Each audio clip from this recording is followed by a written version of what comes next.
Hi అండి, welcome to my channel. ఎలా ఉన్నారు అందరూ? శ్రావణ మాసం వచ్చేసింది. అందరికీ శ్రావణ మాసం శుభాకాంక్షలు తెలియజేస్తున్నాను. శ్రావణ మాసం అంటేనే మన అందరం ఎంతో భక్తి శ్రద్ధలతో అమ్మవారిని ఆరాధించే మాసం అంటారు. నా మొదటి శుక్రవారం అయితే ఇలా కంప్లీట్ చేసుకున్నాను. ఉదయాన్నే లేచి ఇల్లు క్లీన్ చేసుకొని, గడపలకి పసుపు రాసుకొని, తులసమ్మ దగ్గర దీపారాధన పూర్తి చేసుకున్న తర్వాత ఇంట్లో దీపారాధన స్టార్ట్ చేసుకున్నాను.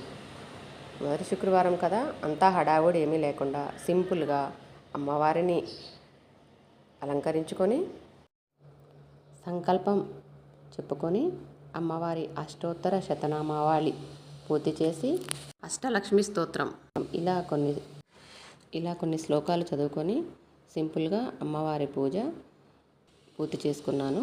మొదటి శుక్రవారం కదండి, పాయసాన్ని ప్రిపేర్ చేసుకొని అమ్మవారికి నైవేద్యంగా పెట్టుకొని హారతి ఇచ్చుకొని ఇలా సింపుల్గా కంప్లీట్ చేసేసుకున్నాను.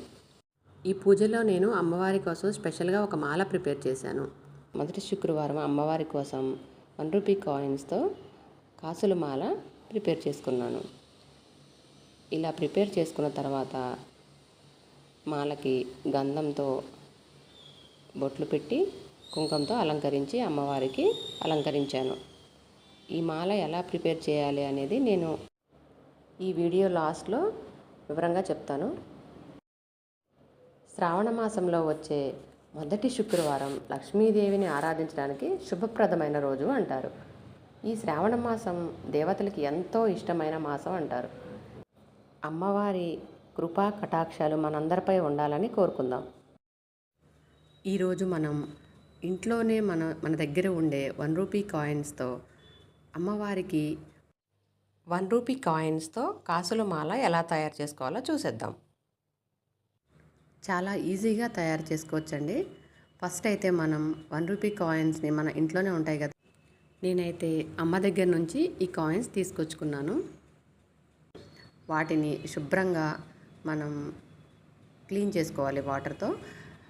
ఎక్కడెక్కడి నుంచో తీసుకొస్తాం కాబట్టి వాటిని శుభ్రంగా సోప్తో కానీ లేదంటే సర్పుతో కానీ శుభ్రంగా క్లీన్ చేసేసుకొని తుడిచి తడి లేకుండా ఆరబెట్టేసుకోవాలి.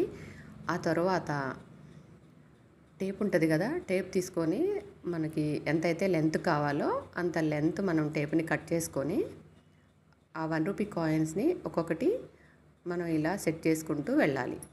మనకు శ్రావణ మాసం అంటే లేడీస్కి చాలా ఇష్టం. ఎందుకు అంటే శుక్రవారం, వరలక్ష్మి వ్రతం, వినాయక చవితి ఇలా పండుగలన్నీ వరుసగా స్టార్ట్ అవుతూ ఉన్నాయి.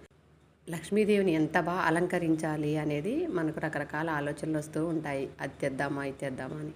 నాకు ఈ చిన్న ఐడియా వచ్చింది. దీనిని నేను ట్రై చేద్దాం అనుకున్నాను ఈరోజు. ఈ వీడియో చివరి వరకు చూసి ఎలా ఉందో మీరు కూడా కామెంట్ చేయండి. మీరు కూడా ఈ మాలను చేయడానికి ట్రై చేయండి. లక్ష్మీదేవిని ఇలా కాసుల మాలతో అలంకరిస్తే చాలా అందంగా ఉంటుందండి. ఈ టేప్కి గమ్ ఉంటుంది కదండి, అది కొంచెం మన ఫింగర్స్కి అంటుతూ ఉంటుంది. కొంచెం స్లోగా నిదానంగా సెట్ చేసుకోవాలి ఒకదాని తర్వాత ఒకటి. ఫస్ట్ అయితే చాలా ఈజీ ప్రాసెస్తో చేయాలని ట్రై చేశాను. టేప్ తీసుకొని టేప్కి కాయిన్స్ అంటిస్తూ ఇలా మాలనైతే ప్రిపేర్ చేద్దాం అనుకున్నాను. కాయిన్స్ని నెంబర్ సైడ్ పెట్టాలా లేదంటే ఆ బొమ్మ ఉన్న సైడ్ పెట్టాలా అని డౌట్ వస్తుంది. అది మన ఇష్టం అండి.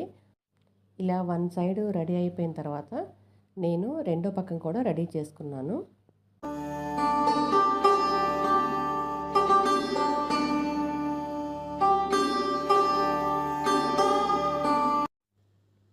ఇలా 2 సైడ్స్ ప్రిపేర్ అయిన తర్వాత నాకు ఇలా సింగిల్ స్టెప్ బాగోదేమో అనిపించి నేను లాకెట్ లాగా ప్రిపేర్ చేసుకున్నాను. కింద లాకెట్ ఉంటే బాగుంటుంది ఈ కాసుల మాలకి అని లాకెట్ని ప్రిపేర్ చేసుకున్నాను. ఇలా లాకెట్ని ప్రిపేర్ చేసుకున్న తర్వాత దాన్ని తీసుకెళ్ళి ఈ కాసుల మాలకి అటాచ్ చేసుకున్నాను.